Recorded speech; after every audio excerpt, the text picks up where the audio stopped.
Жеңіскүлдің әңгімелері каналына қош келдіңіз, тыңдарман. Біз әңгімемізді жалғастырамыз. Әдемі пікірлеріңіз үшін, ақ тілек баталарыңыз үшін мың сан алғыс. Бұл шығарма Ерлан тергеушінің соңғы еңбегі екенін тағы да естеріңізге саламыз. Бұл каналға жаңадан қосылған тыңдарман болса, тіркеліп қойыңыз. Сол кезде көптеген әңгімелерді, бөлімдерін жоғалтпай, қатарынан тыңдай аласыз. Бұл каналда өмірде болған уақиғалар кейіпкерлердің өздерінің айтуымен, автордың көркемдеуімен және менің дыбыстауыммен сіздерге жететінін тағы да естеріңізге саламыз. Ал біз бастайық. Жеңіскүл Тұрсынбаева, Ақиқат шыңы, 3 бөлім. Жанатқа хабарласып, қайткен күнде Ғабитпен жолықтыр дедім. Жұлдызайдан күдерімді үздім. Қыздың жігіті болған кім? Адвокат неге сол мәселені көтермей жүр? Айтжан екеуі не туралы әңгімелеседі? Бұл ақпараттар әдегенде белгілі болу керек еді ғой. Адвокатқа қоңырау шалып едім. Ереке, мен де сізге қоңырау шалғалы отырғам. Қыз киімінен Айтжанның киім талшығы табылыпты, деді асығыс. Соны естіп мен де қапа болдым. Кездесейік, мүмкіндік болса, Жұлдызайдың үй жағы болсын, дедім. Асығыс айтылған мекен жайға жеттім. Адвокат жалғыз емес екен, қасында Айтжанның әкесі Айтқұрман ағай бар екен. Қол алысып амандасып алған соң, болып жатқан жағдайды сөз қылып отырдық. Киім талшығы қалай қалған екен? Олар ойын ойнапты, ауысып вальс биін билепті, сол кезде Жұлдызаймен де билеген екен. Олар ауысқанда сәл билепті де, сосын ойында аяқталыпты. Сол аралықта қалай киім талшығы жабыса қалғанын білмеймін. Қазір Айтжанға барып анықтайым. Бұл жайды кім айтты? Жастармен сөйлестің бе? Ереке, кеште болған барлық жастарды тауып шетінен сұрақ жауап алғам. Солардың айтқаны. Түсінікті. Жұлдызайдың жігітін таптың ба? Жұлдызайдың жігіті болмады. Жігіті бар. Кешке ертіп келген ешкім жоқ. Жұлдызай өз құрбысымен келген. Сол жерде Дәулет деген жігіт қарсы алып, кеш бойы бірге жүрген. Дәулетпен сөйлестің бе? Сөйлестім. Кеш аяқтала бергенде Жұлдызай құрбысымен кетіп қалды деді. Жігіті емеспін, сол кеште таныстым. Сүйкімді қыз болған соң ұстағым келген. Қыз жақындауыма мүмкіндік бермеген соң жоламадым, деп жауап берді. Жұлдызай киімінен Дәулеттің киім талшығы неге қалмаған? Адвокат, сіз осы мәселені нақтырақ анықтаңыз. Бұл жерде шикілік бар. Қыз Дәулетпен кеш бойы құшақтасып жүрген, оны бәрі көрген. Сонда оның бір талда киім талшығы қалмайды да, бір билеген Айтжанның киім талшығы қалғаны сенімсіздік тудырады. Бұл бір. Екіншіден, Айтжанның сол кеште киген киімі анықталыпты ма? Ол қандай киім екен? Қазіргі изоляторда сол киіммен жатпаған анық. Осы жағында анықта. Айтжанның кештен кейін киімін ауыстырды ма, сұра. Мен оның киімін ауыстырғанына сенімдімін. Ғабит үйге қашан зерттеп келді, киімдерін алды ма? Деп Айтқұрман ағайға қарадым. Айтжанның киімін қарап, кеште қандай киім кигенін анықтаған адам бар ма? Дедім. Таңғы сағат 9-да Айтжаным ұйықтап жатқанда полицайлар топырлап кіріп келді. Жақсылықып Айтжанның бөлмесіне кірді де жатқан жерінен жұлқылап тұрғызды да, тез кейін сені қамауға апарамыз деп зекіп жіберді. Айтжан не үшін, не болып қалды деп еді, ішінен ұрып жіберді. Олым демала алмай еңкейіп қалғанда мен ойбайладым. Сендер кімсіңдер? Неге ұлымды қамайсыңдар? Дегенімде жақсылық қып маған көзін шытыната қарап тістене тамырлары дүрдиіп тұрып, ұлым дейсің. Неге дұрыс тәрбие бермедің? Бұл жауыз қыз зорлады деді. Мен түсіне алмай мәңгіріп тұрып қалған едім. Айтжан қайдағы қыз?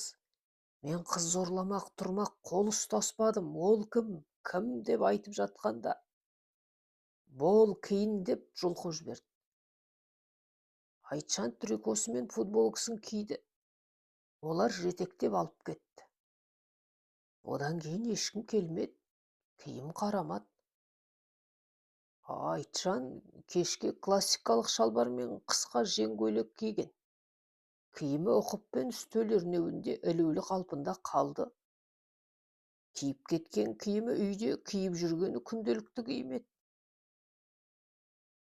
Оппа, жақсы, жақсы. Міне Ғабиттің қателігі. Адвокат, дереу сол киімді өзің ал. Сосын Айтжаннан бәрін анықтап сұра. Сендер нақты сөйлеспей жүрсіңдер. Неге? Ереке, барынша сөзге тартып сеніміне кіріп отырмын. Айтжан сізге ашылмай отыр. Сеніміне кіріңіз. Ол қорықпай шындықты айтатын болсын. Ол жерде Ғабит сұрақтармен есін жиғызбай мойындату жұмысын жасап отыр. Жігіт өз ойымен арпалысты. Сіз қолдау беріп сенім туғызыңыз. Изоляторда да оған мойында деп агент жұмыс жасап отырған шығар, ондай жұмыстар болады. Арнайы адам қасында отырып алады да, мойындасаң осындай жеңілдік, мынандай болады деп түрлі сұмдықтарды айтып есін шығарады. Айтжан сол себепті сізге ашылмай отыр. Ғабит асығыстық жасап өтірік жаламен Айтжанды қаматпақ. Зорлық болған кезде жәбірленушіден шәуіт қалдығы, тері қалдығы, тері май қалдығы, тері сұйықтығы, шаш талшығы болмаса, табылған киім талшығы түкке жарамайтын анықтама. Осы анализдер алыныпты ма? Анықтаңыз.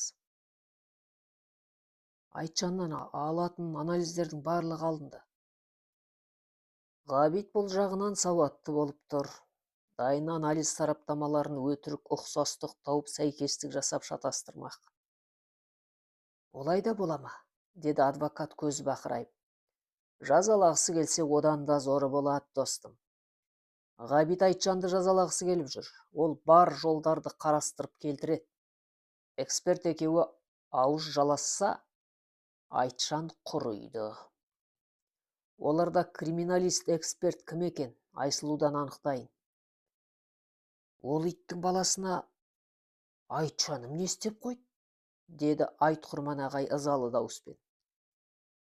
Айтжан қыз зорлады деген айыппен қамалды, арыз түсті. Қыз зорлау деген ашу шақырып жазалағын келетін іс. Мен де болсам бар айғақты зорлықшыға жағып, абақтыға жапқызар едім. Сіз болсаңыз ақ-қараны ажыратар едіңіз, деді адвокат. Мүмкін.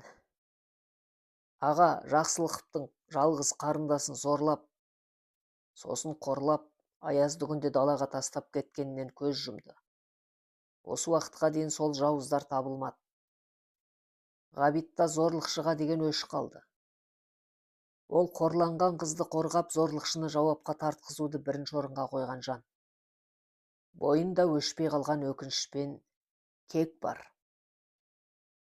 Обал болған екен. Кектенгенін түсініп отырмын. Нақ зорлықшымен өштессін, сондайларды қамап жазаласын. Ал менің Айтжаным жазықсыз ғой. Дұрыс айтасыз. Мен Ғабитпен сөйлесем, ретін тапсам жөнге салам. Қарағым, солай жасаш, жөнге салш. Айтжаным қыз зорламады, ол тәрбиелі бала. Адвокат, сіз жолыңыздан қалмаңыз, Айтжанға барыңыз, бәрін заңмен жасаңыз, жеңесіз. Іздене беріңіз. Ғабитқа қарсы шығудан қорықпаңыз. Ал, келесі кездескенше, аман сау болыңыздар, деп адвокат пен Айтқұрман ағайға қол беріп қоштастым. Екеуі асығыс кетті. Өзім Жұлдызай үйінің маңында қалдым. Қызды көріп қалам ба деген ой еді. 15 минуттай ары бері жүрдім.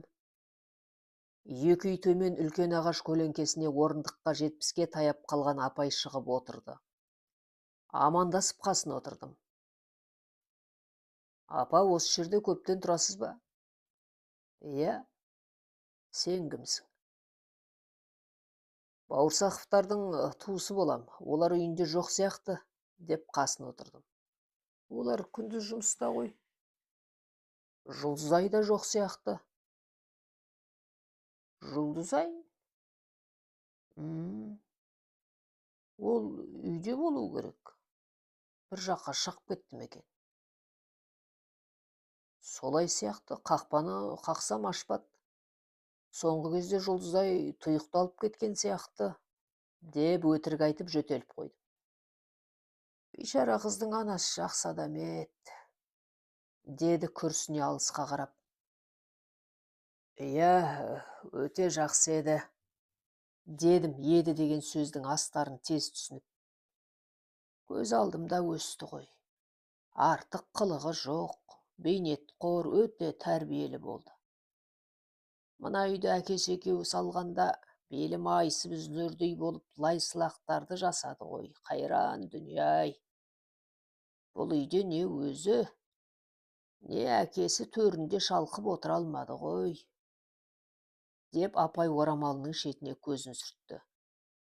Мен Жұлдызайдың анасының өмірде жоқ екенін түсіндім де: апай, маған Бауырсақовтар туралы айтып бересіз бе? Мен тергеуші едім, деп құжатымды шығардым да апайдың мейірімді көзіне қарадым. Апай қасын сәл дір еткізіп көзін үлкен ашып, сені тыңдап отырмын деген ілтипат білдірді. Жұлдызай бір жамандыққа ұшырап қалған көрінеді, сол жағын білесіз бе? Дедім. Апай бір қалыпты еш әрекетсіз салмақты қарап отырды да: сенің бекер адам емес екеніңді бағана терезеден көріп әдейі сыртқа шықтым. Сен ешқандай да туыс емес екенің көрініп тұр, балам. Жұлдызай не жамандыққа ұшырауы мүмкін? Ол бейшара онсыз да тозақта жүр ғой, деді дана әйел кірпік қақпай. Мен бұл ауданда жұмыс жасамаймын. Жұлдызайдың жағдайын естіп көмек бергім келіп, телефон номерімді беріп едім. Ол хабарласпады. Оған не болды? Апай, қыз зорланды, қорланды деп анасы арыз жазып, жазықсыз жас жігіт қамауда отыр. Жұлдызай кім зорлағанын айтпай отыр. Ортаға анасы кірісіп жүр. Ой, абой, Жұлдызайым-ай, Жұлдызым, ана болмай қалғыр сұрқия, сұр жылан ғой, ана, жарқынай, сұр жылан. Ойпырмай, Жұлдызым зорланып қалды ма? Деп апай мойнын созып үй жаққа қарат, көзінде үрей мен жанашырлық байқалды. Зорланғаны нақты ма білмеймін. Ал қорланып таяқ жегені анық. Соққыларын байқап қалғам. Таяқты жарқын аяқ жегізген бұлар. Ол Жұлдызымды аямайды ғой. Аямайды. Талай рет арашаладым. Өзім де соққы алған кезім болды ғой. Жұлдызым балдырған кезінде қашып біздікіне келетін. Есейген соң келмейтін болды. Қап, кім оны зорлады екен? Қандай жауыз қорғансыз қызға қолын тигізді екен? Ой, ол үйден шықпаушы еді ғой. Бейшара қыз қайда барыпты? Деп апай еңкілдеп жылады. Кәдімгідей қиналып қалған ананы көріп жаным ашып кетті. Апай, Жұлдызайдың әкесі неге қорған болмаған, дедім. Апай көз жасын сүртіп алып: ол бейшара тым жуас, және кемтар, мүгедек. Жұлдызайдың анасы соған жан ашып тиді-ау деймін. Қамбар жарым жанды ғана емес, жетім бала ғой. Айжарық Жұлдызайдың анасын айтам. Сүйіп, күйіп тимесе де ауру анасын тастап кете алмай қолына кірген еркекке риза болған сияқты. Қамбар есту қабілеті нашар, сосын бір жағын ақсаңдап жүретін тілі сақау, кемтар жан. Айжарықтың әкесі ұста болды. Ол да Қамбарға тез бауыр басып, өз ұлындай көрді. Айжарық бір тал тұяқ. Анасы көп жыл науқастанып, соңында төсек тартып азаптанып кеткен жан. Бағана айттым ғой, бесіктен белі шықпай мына үйді әкесі екеуі тұрғызды. Айжарық мектепті аяқтады да әрі қарай оқымай анасына қарайлап ауылда қалып қойды. Анасы қайтыс болған соң Қамбарды үйіне кіргізіп отбасын құрды. Жұлдызайды өмірге әкеліп, қызы үшке толмай Айжарық қаза тапты, деп апай тағы жылады. Біраз өз қайғысымен, жан жарасымен теңселіп отырды да, жол апатынан қайтыс болған. Қамбар атасымен, қызымен осында қалып қойды. Екі еркек қатты қиналса да Жұлдызайды жылатпай ақ өмір сүрген. Бірақ Айжарықтың қазасы әкесін тез алып кетті. Ол іштей күйініп, бір жылдық асында бере салып ертеңіне отырған жерінде көз жұмды. Содан кейін мына Сұрқия Жарқынай келді. Қамбарды қайдан танитынын білмеймін, әйтеуір пайда болды. Басында бір басы келген еді. Мен Жарқынай, қызым Жұлдызай, Құдайым табыстырды, өз қызымдай көрем деп бүлдіршін Жұлдызайды қолынан түсірмей көтеріп жүрді. Жарты жылдан соң екі қызын анасы әкеліп тастады. Сосын тағы кішкене ұлы келді. Қамбар 3 баласы барын білмей алғанын айтқан. Бір жылдай керемет әйел болып, құрақ ұшып, жақсы адам болып жүрді де, сосын көрсетті өнерін. Өз қыздары мен ұлын жарқыратып Жұлдызайды сілкілеп жұлқылайтын болған. Ұлы Жұлдызаймен жасты. Жұлдызаймен жасты бала болған соң бірдемеге таласып қалса, әрдайым соққыны Жұлдызай жейтін. Қамбар қорған болатын адам емес, балам. Сұрқия Жарқынай оны басып тастаған, үнін шығармайды. Жұлдызай жасық болып, басын көтермейтін қыз болып өсті. Жарқынай өз қыздарын өсіріп, оқытып, тұрмысқа берді. Сол қыздарға Жұлдызай көз жасын көл қылып қызмет жасаумен болған. Ұлы оқуға кетіп, қыздар байға кетіп, көзі енді ашылып еді. Қалай зорланып қалды екен, деп жылап айтты. Жастар жиналатын кештерге баратынын білесіз бе? Жұлдызай менің немере балам, ол жаспен бір сыныпта оқып, есейіп жиын тойға барып жүргенде, Жұлдызайда барды ма деп сұрағанымда, ол бұндай кештерге қайдан келсін? Мектептегі кештерге бара алмайтын деп айтқан. Жоқ, Жұлдызым би-билеп кештерге бармақ тұрмақ, мына қақпадан сыртқа шықпайтын. Кіші сіңлісі Қауқарды қарайды. Оны қай жерде зорлапты? Әскерден келген баланың кешіне барып қайтқанда зорланды деп, сол кештегі бір жігітті өгей анасы қаматты.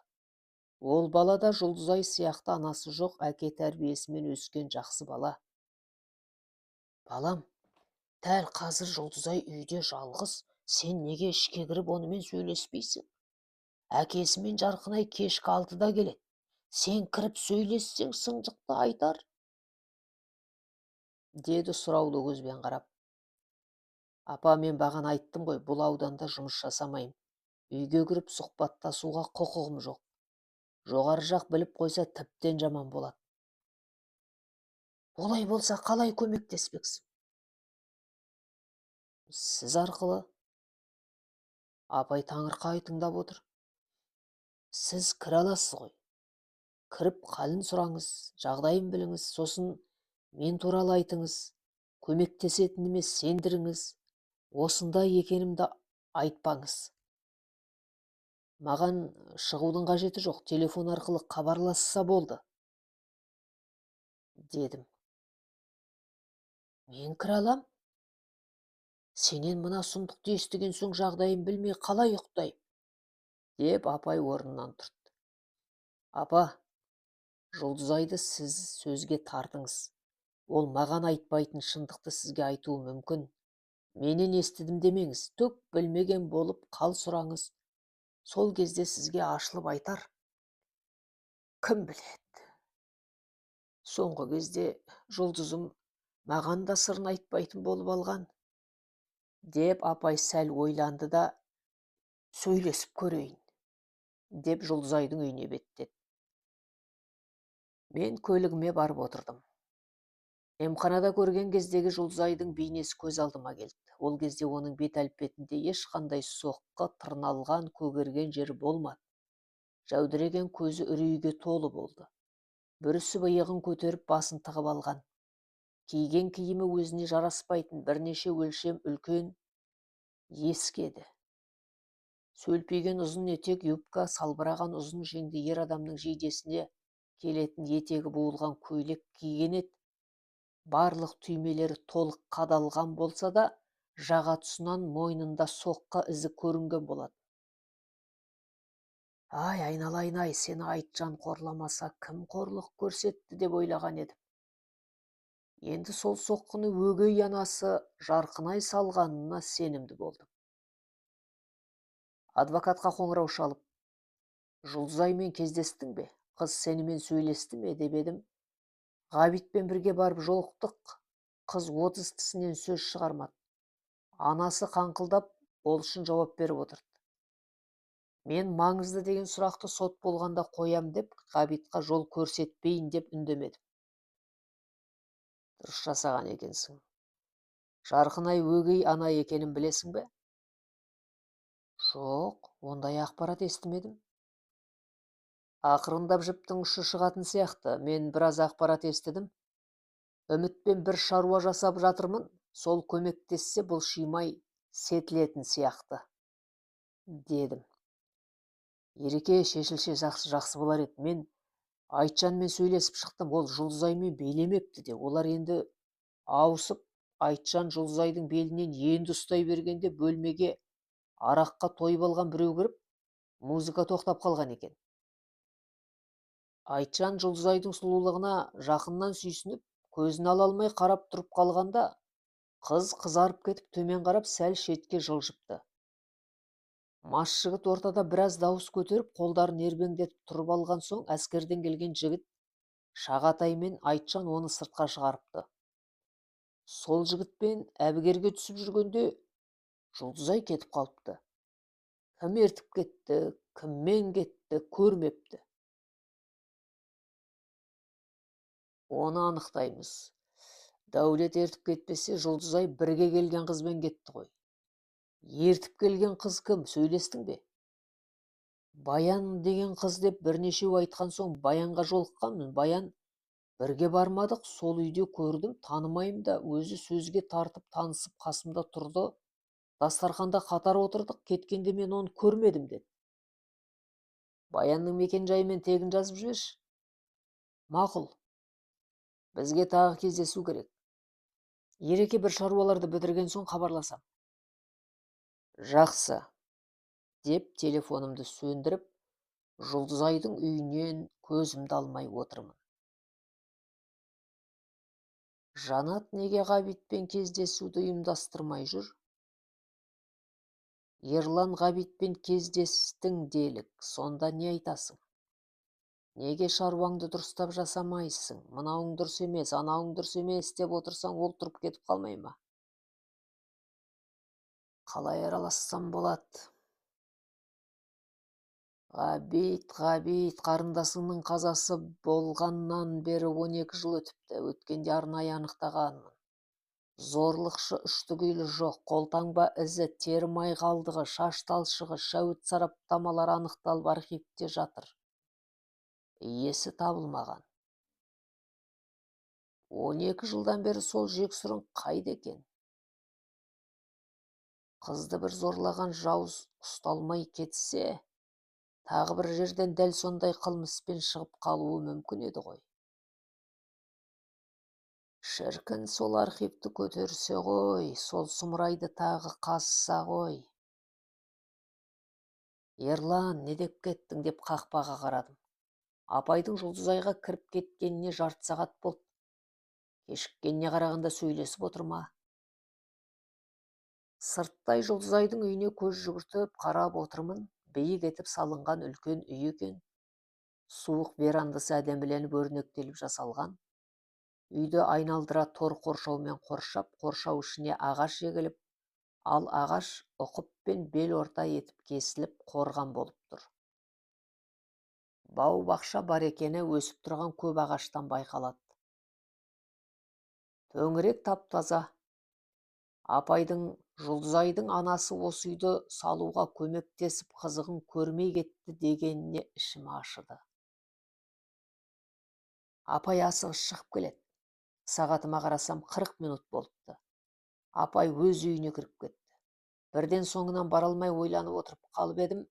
Апай қолында сөмкесі бар, үйден шығып ары қарай жоғары жаққа жол тартты. Апайдың маған айтар ақпараты барын сезіп, сәл кідірдім де, сосын соңынан көлікпен бардым. Екі бұрылыс өткізіп, ағаш көлеңкесіне орналасқан орындықта отыр екен. Көлікпен қасына келіп едім, апай тез көлікке отырды. Балам, саған айтарым бар, деді асыға ентігіп. Құлағым сізде, айтыңыз, дедім. Жұлдызай маған ештеңе айтқан жоқ. Сөйлеспек тұрмақ бетіме қарамады. Үйде 7 жасар Қауқар деген Қамбар мен Жарқынайдың ортақ қызы бар. Мен соны алдап сөзге тарттым. Сол қыздың айтуы бойынша Жұлдызайды анасы жақсылап ұрады. Сол кезде Жұлдызай есінен танып құлап, есін жия алмай қалады. Жарқынай қыздың талып қалғанын көрсе де жұмысына кетіп қалады. Қызының талып жатқанын көрген Қамбар сорлы есі шығып, мән-жайды түсінбестен Гауһарға жедел жәрдем шақыртқызады. 7 жасар Қауқар шатасып 03 деп термей 02 деп теріп милиция шақыртады. Зуылдап жетіп келген милиция бұл жердікі емес, жоғары жақтан ба, түсінбедім. Ес-түссіз әбден соққы жеген Жұлдызайды көріп түсінбей қалады. Сұрақ қойса, бейшара Қамбар дұрыс жауап бермейді. 7 жасар қыз шошып жылай берді. Сосын Жарқынайды жұмысынан учаскелік жігіт арқылы шақыртады. Жарқынай еш саспастан, қызым түнде кешке кеткен, бұны Қаламжанов Айтжан зорлады, мынандай мекен-жайда тұрады деп айтқан екен, деп апай сөзін аяқтады. Әй-шәй жоқ, Айтжаннан көрген. Неге? Дедім апайға қарап. Мен Қауқардан оны да сұрадым. Аңқылдақ қыз анасының сөзін қайталады. Мамам айтты, мені Айтқұрман сол ұлы үшін алмап еді. Мен сол ұлының көзін құртам. Сол ұлдың кесірінен мына мылқау ақсаққа қор болып қалдым. Енді бір оқпен 2 қоян атып, Айтжанды да Қамбарды да жеңем деп, өзімен өзі қайта-қайта айтып жүрді. Әкем естімеген соң түк түсінбеді деп отыр. Балам, сонда Жарқынай албасты бостан босқа жас жігіттің өмірін қор қылып, жас қызды қарабет қылып, екі жақтан екі әкені зарға қақсатып, неге жетем деп отыр, а? Деді ашулы көзбен. Ол бейшара ештеңеге жетпейді, апай. Сіз мен ойлағаннан да көп ақпарат айттыңыз. Сіздің көмегіңіздің арқасында Жұлдызай Жарқынайдан құтылады. Мен оның түбіне жетем, дедім. Апай риза болып, соның көзін құртшы. Айтпақсы, осы жердің учаскесі Жарқынайдың інісі. Оның біраз туысы сендерде қызмет жасайды. Жоғары лауазымда, сосын Маида да бар деп шіренетін. Сол себепті Жарқынай заңнан еш қорықпай, Жұлдызайды ұрып соғып жүр. Сен абайла, олар сені құртып жібермесін. Сол туыстарымен қосып құртам, дедім тістеніп. Апайды үйіне жақын жерге қалдырып, өзім асығыс Айтқұрман ағайдың үйіне тарттым. Ағай қуанышпен қарсы алды. Аға, шыныңызды айтыңызшы, Жарқынаймен араңызда не болды, дедім. Айтқұрман ағай ойланып қарап қалды. Аға, сіз Жарқынайға неге үйленбедіңіз? Уәде беріп, сосын айнып бедіңіз? Ағай, тек шындықты айтыңыз. Жарқынай деген кім? Деді ақырын. Қызымды зорлады деп арыз жазған әйел. Мен оны танымаймын. Ол сізді таниды екен. Сіз оны ұлыңыз үшін алмапсыз. Ерлан, сені алдап не ұтам? Мен ұлыммен жалғыз қалғанымда біраз келіншектер айналшықтағаны рас. Мен ешкімге сөз беріп, болмаса пайдаланған емеспін. Сондай келіншектердің көп болғаны соншалық. Жарқынай кім екенін, қай кезде жолыққанмын, мен не деп жауап бергенімді білмеймін. Арада жеңгетайлар да көп болды. Ешкімді керек қылмадым, өтірік уәде бермедім, бар айтатыным, мен ұлыма өзім әке, өзім ана болам, басқа ел керек емес дейтінмін. Солай деңіз. Осы күндері Жарқынайды көрдіңіз бе? Көрдім. Аяғына жығылып арызын алуды өтіндім. Сол кезде ол әйелді бұрынырақта жолықтырдым деп ойламадыңыз ба? Жоқ, олай ойламадым, оны танымадым. Есесіне Жарқынай дәл сіз үшін ұлыңызды қаматып отыр. Сосын әдейі жақсылыққа түсіп, соның зерттегеніне келтірген сияқты. Жарқынай сізге өш екен. Ұлыңыз болмаса сізге әйел болатын едім деп ойлайды екен. Сұмдық. Бұл не сұмдық? 3-ші бөлімнің соңы. Жалғасы бар. Авторы Жеңіскүл Тұрсынбаева. Оқыған Нұрлыгүл Өтемісқызы.